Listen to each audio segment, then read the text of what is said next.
Good morning student. आदर्श की online क्लासों में आप सभी का हार्दिक अभिनंदन है। जैसा कि हमने पीछे के वीडियो में काफ़ी सारे टॉपिकों की बात कर ली थी, आज हम एक नए टॉपिक को लेकर आए हैं, भारत का अपवाह तंत्र। देखो, अपवाह का एक सीधा सा अर्थ है कि भाई गुरुत्वाकर्षण की वजह से नदियाँ अपने ढाल का अनुसरण करते हुए आगे बहती है, वही क्या कहलाता है? अपवाह कहलाता है। क्या कहलाता है? अपवाह कहलाता है। ये चीज़ आपको आनी ज़्यादा जरूरी है, क्योंकि आप लोग सबसे पहले उस बेसिक कॉन्सेप्ट को तैयार करो, देन उसके आगे फिर चलते रहो। हम बात करेंगे भारत के अपवाह तंत्र की। भारत के अपवाह तंत्र के अंतर्गत उसके उद्गम और विसर्जन के आधार पर उसको दो भागों के अंदर बांटा गया है। मैं आपको बोर्ड के ऊपर जो जो चीज़ें दिखाता रह रहा हूँ, आप लोग अपने नोटबुक के अंदर नोट करते रहिए। सबसे पहले हम बात करते हैं भारत के अपवाह तंत्र की। अपवाह की डेफिनेशन आपको आ चुकी होगी। गुरुत्वाकर्षण की वजह से नदियाँ अपने ढाल का अनुसरण करते हुए आगे की तरफ बढ़ती है, वही क्या है? अपवाह कहलाता है। अब बात करते हैं भारत के अपवाह की। नोट करते रहिए। भारत में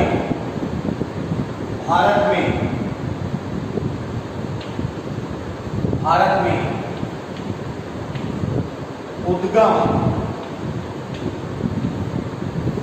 व विसर्जन, भारत में उद्गम व विसर्जन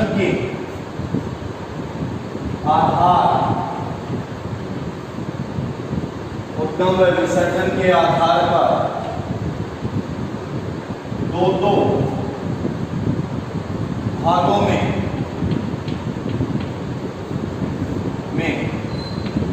बांटा जाता है।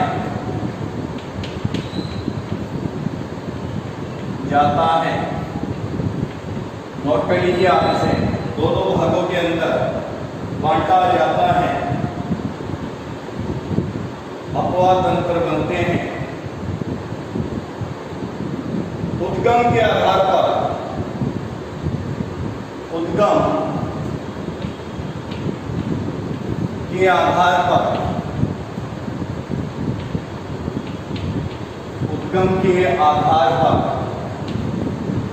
नदियां 12 तक बहती है। 12 उद्गम के आधार पर नदियां 12 तथा कृषि व सिंचाई में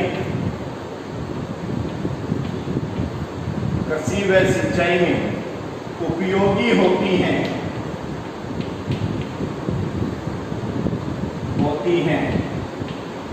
कृषि व सिंचाई में उपयोगी होती हैं,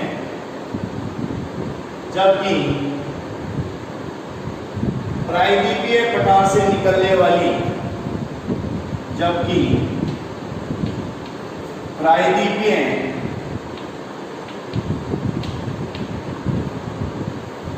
पठार से निकलने वाली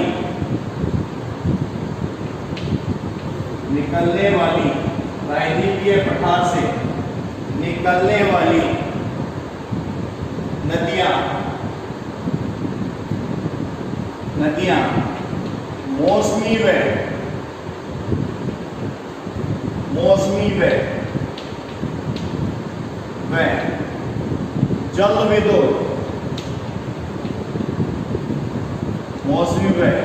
जल विद्युत निर्माण में सहायक होती हैं। जल विद्युत निर्माण में सहायक होती हैं। नोट कर लीजिए इसे। भारत में उद्गम व विसर्जन के आधार पर दो प्रकार के लिख लीजिए। दो प्रकार के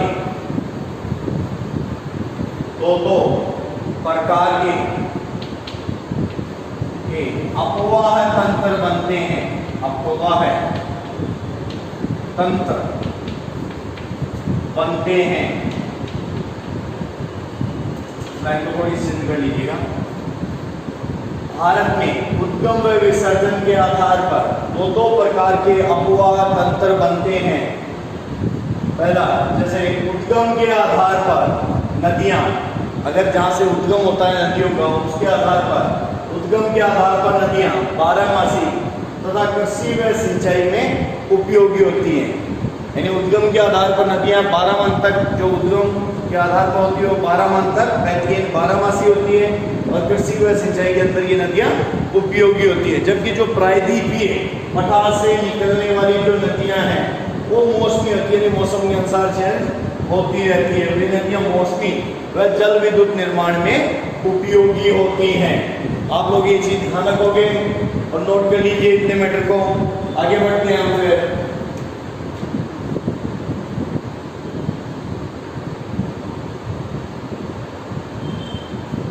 आगे लिखे फिर।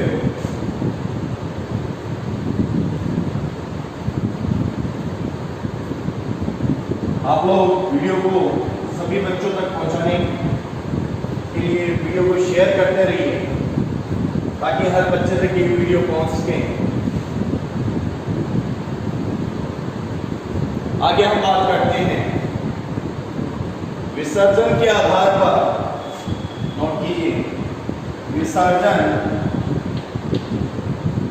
के आधार पर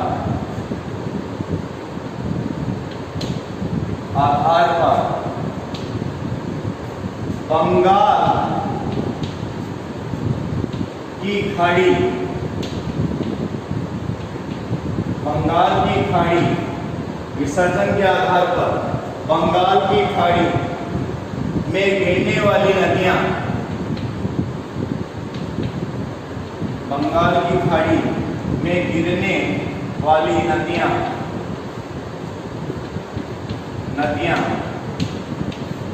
डेल्टा बनाती हैं। क्या बनाती है? डेल्टा बनाती हैं। जबकि अरब सागर में गिरने वाली, जबकि अरब सागर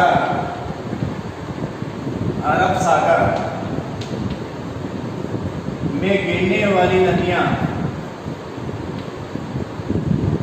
गिरने वाली नदियां क्या बनाती है बेटा? कमेंट में आंसर आना चाहिए। एस्चुरी बनाती है, एस्चुरी बनाती है। देखो समझ लीजिए, विसर्जन के आधार पर जो नदियां बंगाल की खाड़ी के अंदर अपना विसर्जन करती है वो तो क्या बनाती है? डेल्टा बनाती है। क्या बनाती है? डेल्टा बनाती है। और जो अरब सागर के अंदर अपना विसर्जन करती है वो क्या बनाती है? एस्चुरी बनाती है। नोट कर लीजिए इसको भी आप लोग।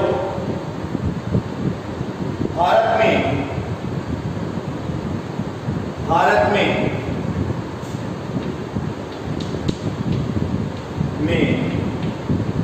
नदियों के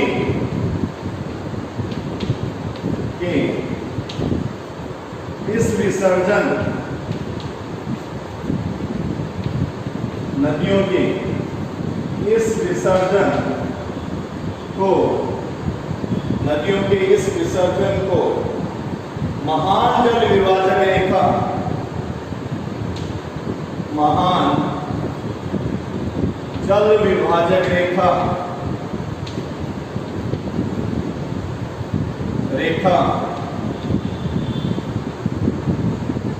विभाजित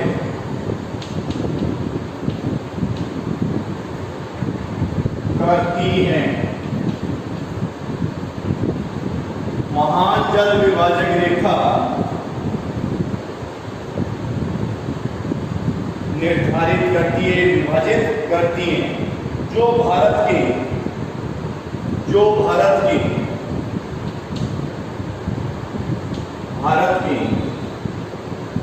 मध्य में उभरा हुआ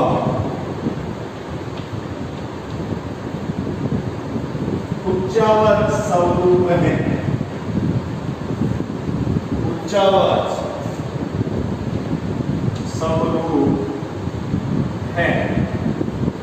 नोट कर लीजिए, भारत में नदियां के इस विसर्जन को महान जल विभाजक रेखा विभाजित करती है। कौन करती है? महान जल विभाजक रेखा, जो एक उच्चावच का स्वरूप यानी एक पर्वत हो सकता है, वो पर्वत का रूप है जो इसको दो पार्ट के अंदर डिवाइड कर देती है। एक तो इस साइड वाली बंगाल की खाड़ी या अरब सागर में गिर जाती है, इधर बंगाल की खाड़ी में गिर जाती है। इस अकॉर्डिंग ये चीज क्या हो जाती है? विभाजित हो जाती है।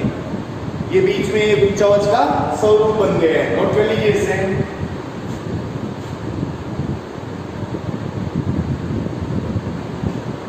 आगे बात बता देता हूं मैं महान जल विभाजक रेखा के बारे में। हो गया नोट? चलो आगे बात करते हैं। महान जल विभाजक रेखा कहां से शुरू होती है और कहां तक जाती है? कौन सा ये उच्चावच का स्वरूप है, इस बारे में आपको मैं बता रहे। तो साथ साथ नोट्स तैयार करते रहना बेटा। जैसे जैसे आप नोट्स तैयार करोगे वैसे वैसे आपके टॉपिक भी क्लियर होते रहेंगे। भारत के इस महान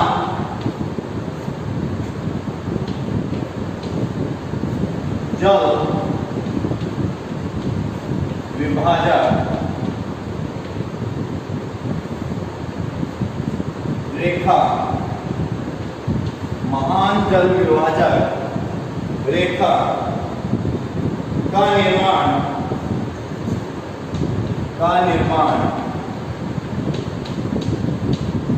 कैलाश पर्वत।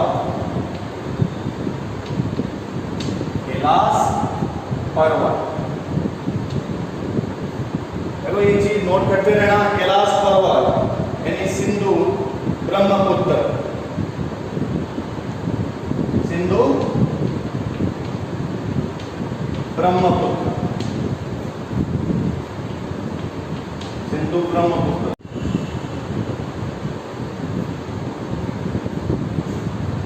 कामेर पर्वत, कामेर पर्वत, कामेर पर्वत, सतलज यमुना, सतलज यमुना, दिल्ली उच्च भूमि, दिल्ली उच्च भूमि, दिल्ली उच्च भूमि, घग्गर हिंडन, घग्गर हिंडन, घग्गर हिंडन, दिल्ली उच्च भूमि, घग्गर हिंडन, अरावली पर्वत,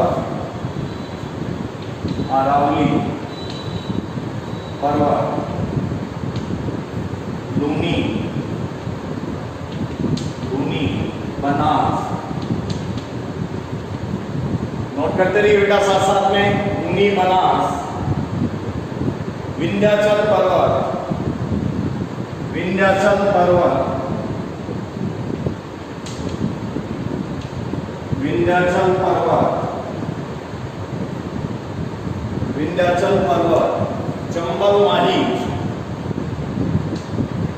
चंबल माही, चंबल माही, सतपुड़ा पर्वत, सतपुड़ा पर्वत, नर्मदा सोन,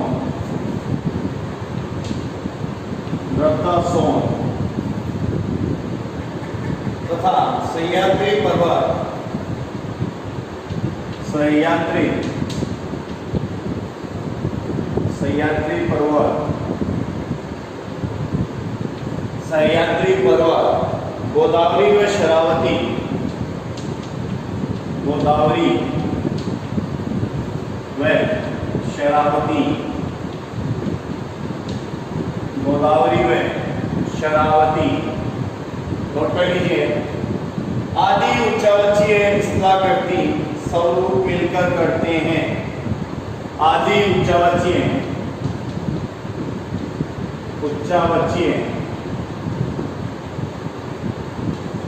स्वरूप मिलकर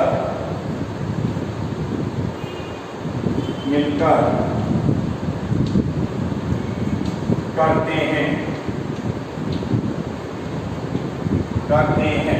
देखो भारत की जो मेन जल विभाजक रेखा है, वो जल विभाजक रेखा का निर्माण कैलाश पर्वत से होता है। कहां से होता है? कैलाश पर्वत से होकर फिर कामेत पर्वत आता है। कामेत पर्वत के बाद में दिल्ली उच्च भूमि आता है। ये पठारी, ये पर्वतीय क्षेत्र।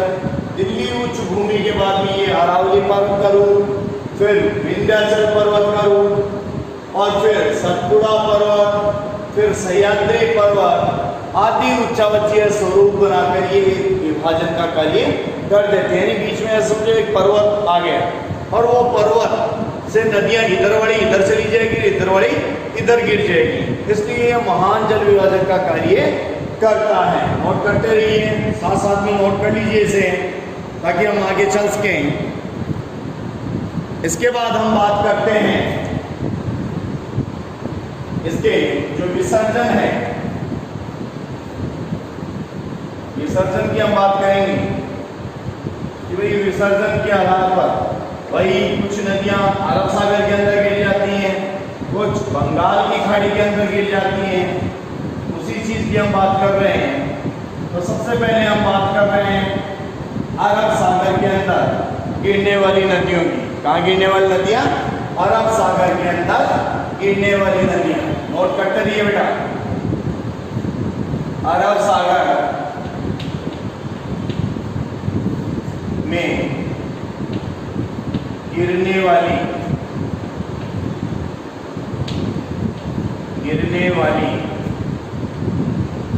नदियां कहाँ गिरती है? अरब सागर के अंदर गिरने वाली नदियां। नोट कीजिए इसे। कौन सी नदियां अरब सागर के अंदर गिरती है? इन चीजों की हम बात करेंगे। सबसे पहले जो अरब सागर के अंदर नदियां गिरती है, उन नदियों के अंतर्गत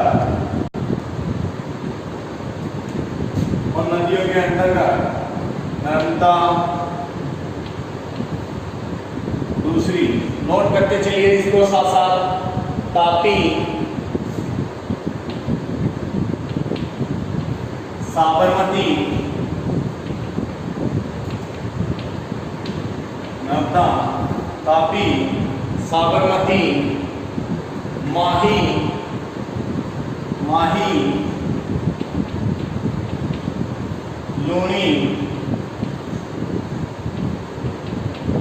लूनी और घग्गर। ये सारी नदियां अपना विसर्जन कहाँ करती है? अरब सागर के अंदर करती है। कौन सी? नर्मदा नदी होगी, ताप्ती नदी होगी, साबरमती नदी होगी, माही नदी होगी, लूनी नदी होगी और घग्गर नदी होगी। सबसे पहले आज शुरुआत करते हैं हम नर्मदा नदी से। कहाँ से ये शुरू होती है और कहाँ इसका विसर्जन हो जाता है। नोट करते रहिए साथ साथ में। नोट नहीं करोगे तब तक काम नहीं चलने वाला है, ये चीज ध्यान रखोगे। सबसे पहले आप नोट करोगे, नर्मदा नदी को क्या कहते हैं? गुजरात की जीवन रेखा कहते हैं। याद रखोगे बेटा, गुजरात की जीवन रेखा। क्वेश्चन पूछ लिया जाए, गुजरात की जीवन रेखा किसे कहते हैं? तो किसे कहेंगे? नर्मदा नदी को गुजरात की जीवन रेखा कहते हैं। नर्मदा नदी अमरकंटक से निकलकर, कहां से निकलती है? अमरकंटक।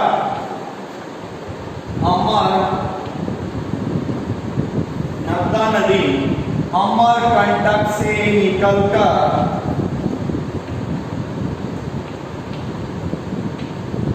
नर्मदा नदी अमरकंटक से निकलकर एमपी के जबलपुर में के समीप, एमपी के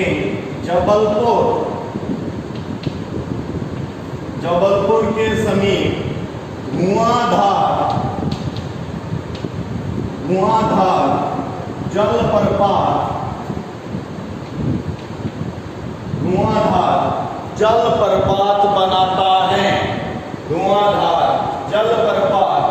बनाता है। एमपी और गुजरात में बहने के बाद, एमपी और गुजरात में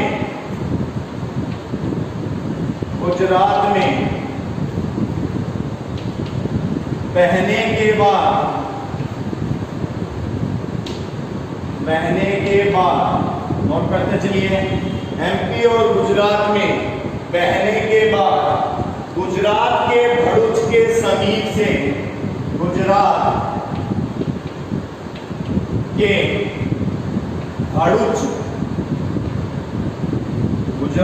भरूच के समीप से खंबात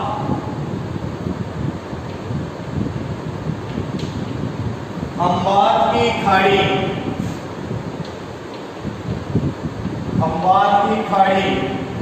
में गिर जाती है। कहाँ गिर जाती है? गुजरात के खंबात की खाड़ी में गिर जाती है। ये चीज आपको ध्यान में रहनी चाहिए। खंबात की खाड़ी में गिर जाती है। नोट कर लीजिए इसे। आगे बढ़ते हैं। फिर नेक्स्ट नदी की हम बात करते हैं, तापी या फिर ताप्ती नदी। तापी या फिर ताप्ती नदी, साथ साथ नोट करते रहना बेटा।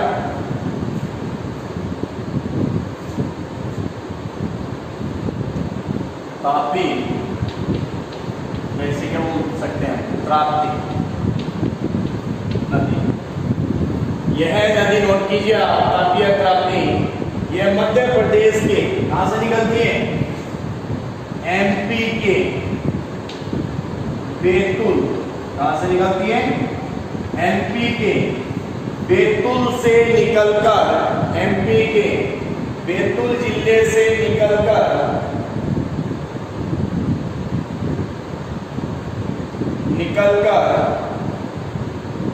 महाराष्ट्र, मध्य प्रदेश, गुजरात में, महाराष्ट्र, मध्य प्रदेश, गुजरात में बहती है। हंस घाटी से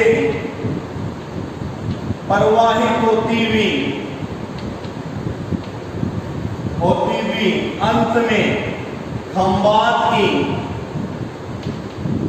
खाड़ी में गिर जाती है। अंत में खंबात की खाड़ी में गिर जाती है।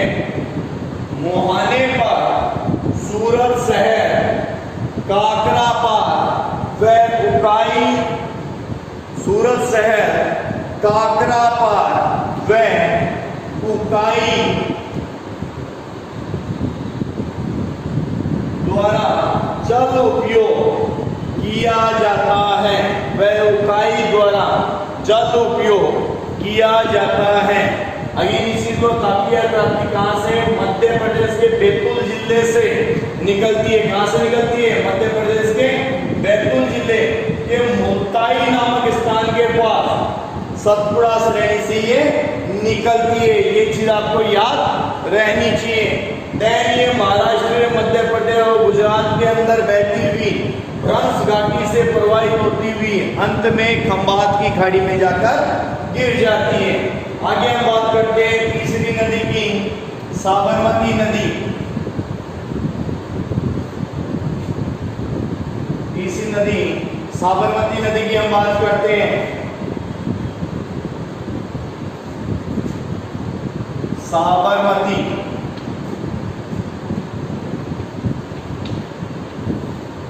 साबरमती नदी, नोट कर लीजिए इसे, हेडिंग डाल लीजिए।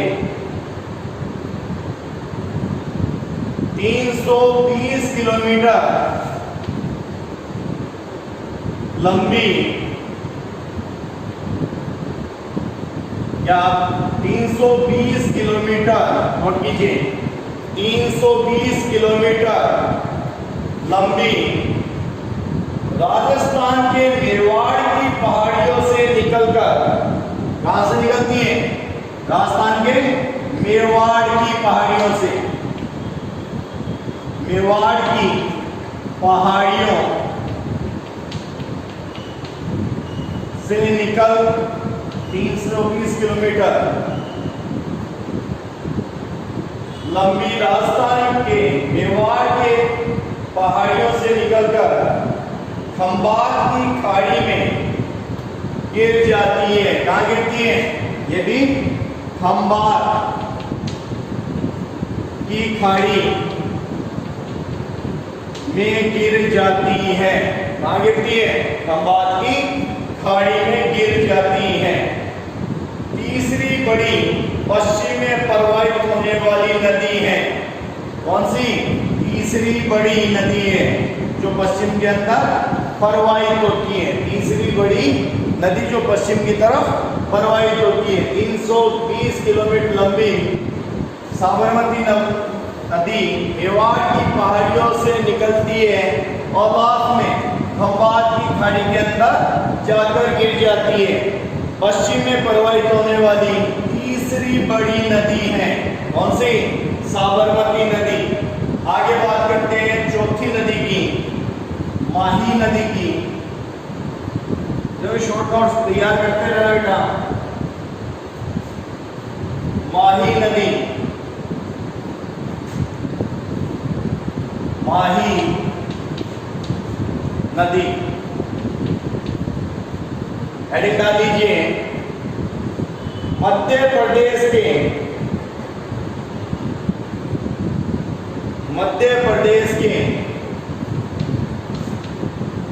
धार जिले से,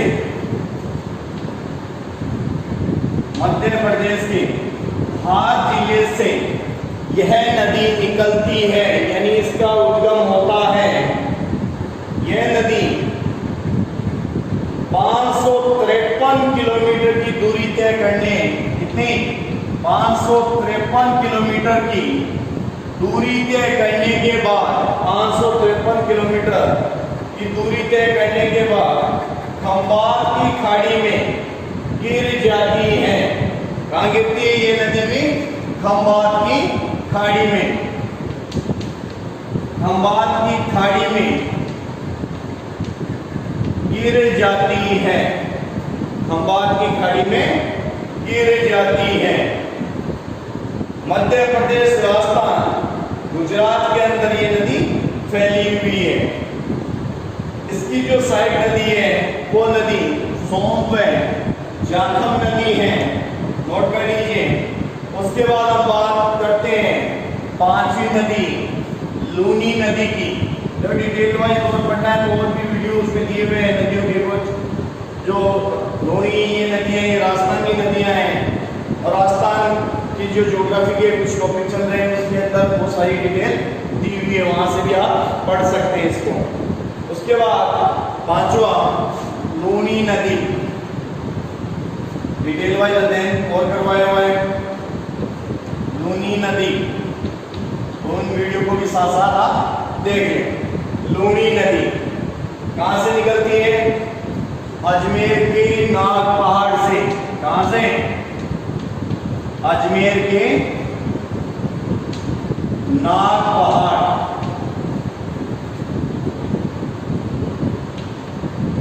अजमेर के नाग पहाड़ से निकलकर 320 किलोमीटर, कितने किलोमीटर? 320 किलोमीटर प्रवाहित होने के बाद कच्छ की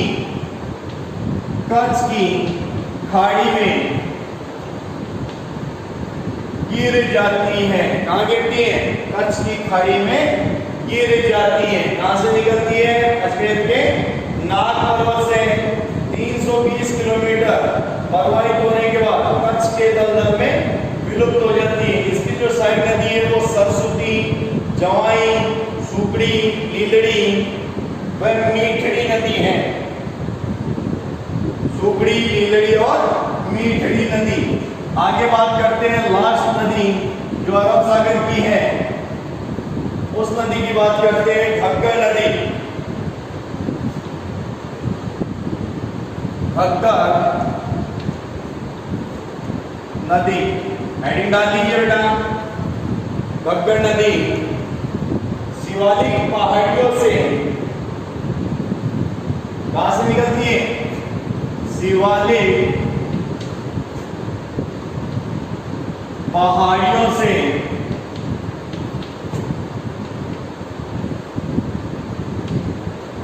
जो शिमला वाला एरिया है, याद रखना बेटा, शिवालिक पहाड़ियों से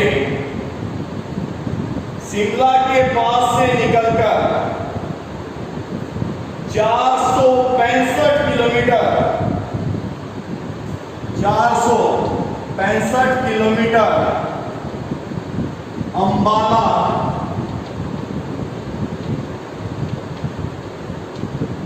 लिखिए, हिसार, अंबाला, हिसार और पटियाला जिलों में बहती हुई, पटियाला जिलों में बहती हुई राजस्थान के गंगानगर में प्रविष्ट होती है तथा हनुमानगढ़ के भटनेर में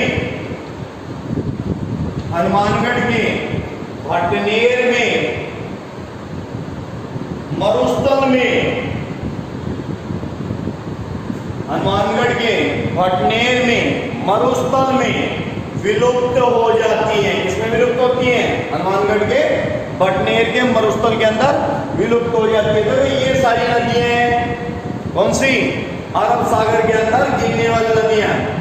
देखो यहाँ पर शॉर्ट तरीके से आपको चीजें दिखा दी गई है, और डिटेल और देखना चाहते हो तो राजस्थान की जो अपवा तंत्र है उसके अंतर्गत ये नदियों की डिटेल से मैंने समझाया हुआ है, तो आप वो वीडियो को साथ में देख सकते हैं।